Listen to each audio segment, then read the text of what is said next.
What is up, guys? Python here, back with another video, and today I thought that I'd just hop on, talk some Rangers hockey, because we got some news today, a bit, sorta, not really. I don't know how you want to take this, but Larry Brooks did end up saying today that the New York Rangers are going to let Ryan Strome and Andrew Copp test free agency on July 13th, as well as Frank Vitrano, but with him, it was kind of predictable. But today, I wanted to give my thoughts and reaction and everything just on the news there and what I think the Rangers should do going forward personally with all those guys. But before we dive into it, be sure to leave a like on the video if you do enjoy. Subscribe if you guys are new, especially if you're Ranger fans. We're going to cover the Rangers heavily throughout the offseason, of course. You guys know that.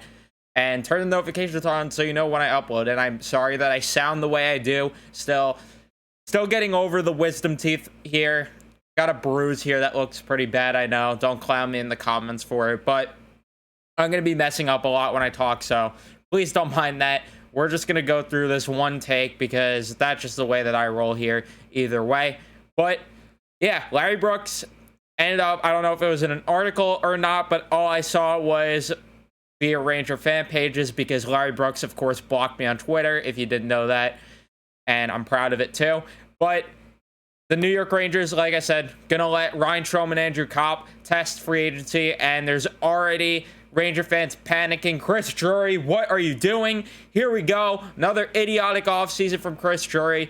Well, I'm here to tell you that I am very happy that the Rangers are doing this because it's time. It's time to finally stop this nonsense with running it back with Ryan Strome as the second line center, and then Andrew Copp. I loved him when he was here, but he was not utilized as a center to begin with, number one. Number two, he is not a second-line center. There is no way around it. He is not a second-line center. Did his point totals go up like crazy when he was traded over here? Yeah, they did. But is that him, or is that because he was playing with Artemi Panarin? I guess we'll see wherever he goes next, but to me, I believe that it was a product of Panarin because he was not putting up those points in Winnipeg prior to the trade deadline. And believe me, this is someone that wanted Andrew Copp at the deadline, that loved Andrew Copp. But to me, he was always someone that was just going to be a pure rental. I never really thought of him being extended, but then he started to play well, and I was like, okay, maybe the Rangers should look to extend him.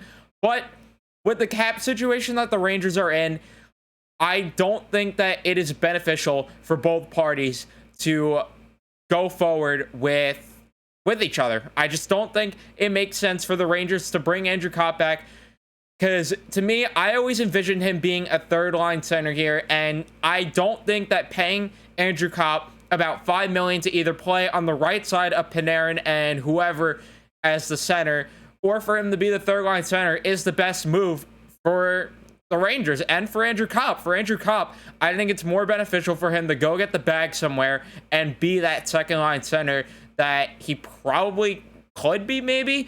I don't know, but I don't think on a winning team, Andrew Copp is the answer at second line center. And in the postseason, he didn't really have the strongest playoffs. He started off very well in that Pittsburgh series, and then you started to see, all right, well, what are we doing here? And Andrew Copp, it didn't look like he was getting in on the forecheck. He wasn't really playing well 5-on-5. Granted, that entire line was doing pretty awful. Ryan Strome, of course, playing through that injury, had some sort of impact on it.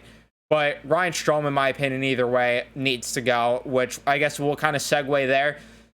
Thank God. Thank God we're done with the Ryan Strome experiment, and it looked like the only way that he's coming back is if he doesn't land anywhere on July 13th and doesn't find a new home, like I said. And it looks like the Rangers are using him as a last resort option as a 2C, which good. If he's the last resort option, then fine. If the Rangers go out there, try to get Pierre-Luc Dubois, Claude Giroux, Evgeny Malkin, even whoever you want, go out there, try to get a legit second line center. And if you miss and Ryan Strome is the last guy left, I'm totally cool with him coming back then fine.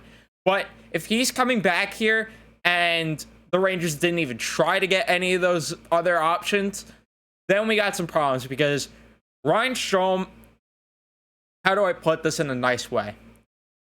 He's not a playoff type player, and he clearly was a product of Panarin while he was here. I know people like to look when Panarin was hurt and Ryan Strome was playing still pretty well with the point production. Okay, but there are times where this guy made you want to punch a hole through your TV, whether it's obviously the missed open nets, whether it's him backing away from getting in on the forecheck and backing away from getting down low below the goal line in the corners to win a puck battle. There are just times where Ryan Strome just absolutely would piss you off, would make no-look passes that just made little to no sense. To me, he needs to go. He needs to go, and it has been inevitable for the longest time. And I think that it's beneficial for both the Rangers and Ryan Strome that they part ways. And this is where, of course, the question is, who should the Rangers get as their number 2 center? Like I said, you got plenty of options out there. To me, I think you got to go out there and get a Vinny Trocheck, go get a Pierre-Luc Dubois, go out there and get a guy like Evgeny Malkin. I wouldn't really like necessarily because of health issues, and I think that he's kind of in that similar boat where with Ryan Strome, where he sometimes he seems a bit soft and afraid to go in there and get in the dirty areas, if you will. He's kind of a bit afraid to do that, and I think that it would be a pretty risky sign there. Claude Giroux, I'd like him here.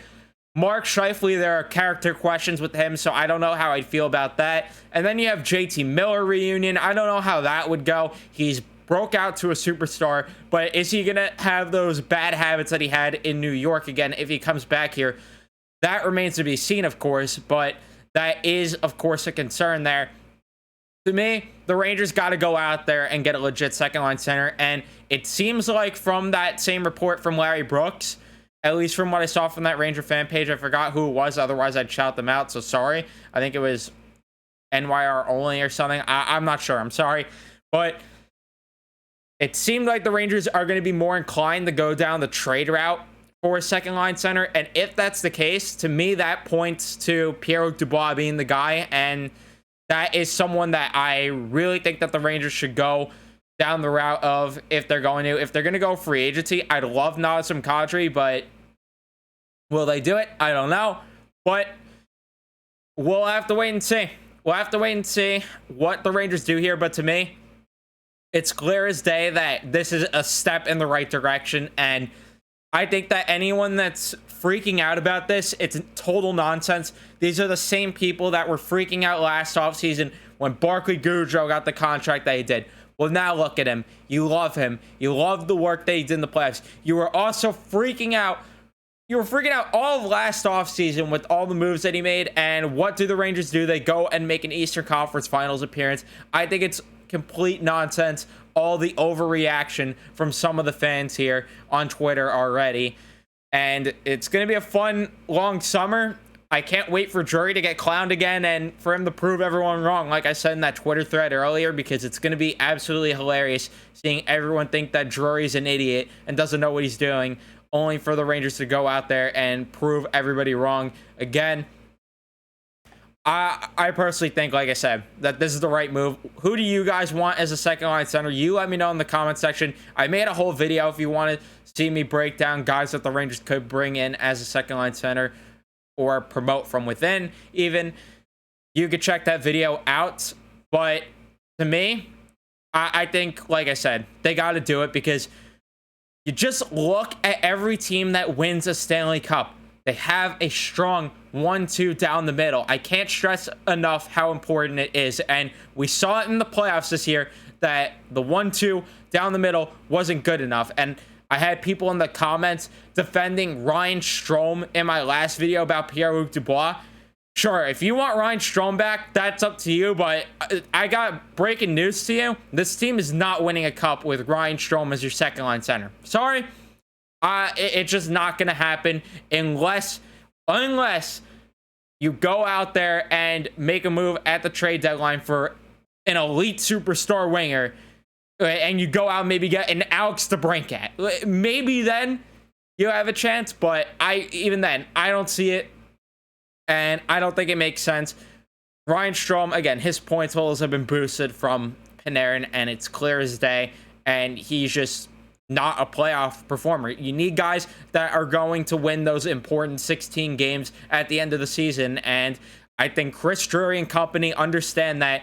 And it's amazing to me that everybody is clowning Drury when, one, he didn't even get us in this cap situation to begin with, which people seem to forget that Jeff Gordon is the reason that we're here, stressed about this offseason and talking about these cap problems. Because believe me, I'm sure Chris Drury would love it if he could keep Andrew Copp and go out there and get another legit second line center. But thanks to Jeff Gordon and his stupidity with signing Jacob Trouba to that $8 million contract, betting against himself with his own guy as an RFA that he traded for. It makes no sense to this day, but whatever. I'm not going to completely harp on that. We know how stupid and how much of a problem Jeff Gordon caused with the cap here. We know it. And at the same time, with Jeff Gordon, you could cut him a bit of slack because, yeah, the cap was supposed to go up until the pandemic hit, but I don't know. To me, it just makes more sense, though, to trust Chris Drury. I think you got to trust Chris Drury. He proved last offseason to all of you guys that he knows what he's doing, and then he proved at the deadline too. And I guess we'll segue to Frank Vatrano, who was a deadline acquisition, and I think that Frank Vatrano, I don't know how to feel about him. I'm very split on him. Part of me would like him back, but he would have to take a very, very team-friendly deal. But part of me also, if you're keeping Kakko around, then don't let Vatrano come back, because Kakko and Lafreniere need to move into the top 6, in my opinion. And to me, I think that your best case scenario next season is if you have a line of Kreider, Zibanejad, Lafreniere, and then you have Panarin, whoever you sign or trade for as your second line center, Kaapo Kakko.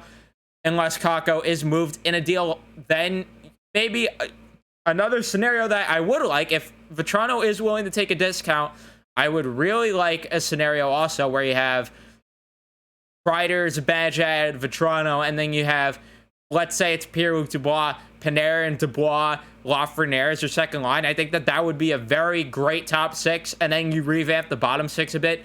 Who knows what direction the Rangers are going to go in, but I am neither for or against Vatrano coming back. To me, it depends on the AAV there and how long they sign him for, to be completely honest. I think that a short-term 1 or 2 year deal at like in the $2 million, $2.5 million AAV ballpark, I wouldn't go over that for Frank Vatrano. And if he wants more than that, then see you later, in my opinion. But it's going to be an interesting offseason, and I can't wait to see what Drury and company do. And to the fans that are already freaking out, relax.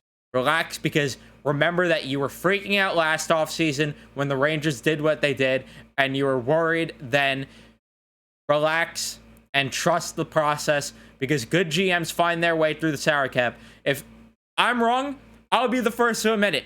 If I'm wrong, you could come back to this video and clown me and say that I'm stupid for thinking that the Rangers should let go of Andrew Copp and Frank Vatrano and Ryan Strome. You could go ahead and clown me. But to me, those are not the type of guys that are going to win you the important 16 games down the stretch. And I think that the Rangers need to really look at guys that will. Guys like Yanni Gourde. Guys like Pierre-Luc Dubois. Nick Paul's now off the market, sadly, but he would have been a guy. They need guys like that, and you saw the Barclay Goodrow signing pay off. You saw the Tyler Mott trade pay off, which Tyler Mott, it's now looking like he's expected to return, which thank God, thank God. Tyler Mott, if he stays, I'm going to be a happy camper there, because he needs to stay. He is so good. And yeah, I think that the Rangers are really going to hone in and focus on those type of players, and that's what they really need to do at the end of the day. But thank you guys so much for watching. I just wanted to give my quick thoughts on the report and everything. So let me know what you guys think, who you want the second line center to be. of course, and what you guys want the Rangers to do with Frank Vetrano. Comment all that down below. But thank you guys so much for watching. If you did enjoy, leave a like, subscribe if you guys are new, turn the notifications on, and I will see you in the next one. Let's go, Rangers.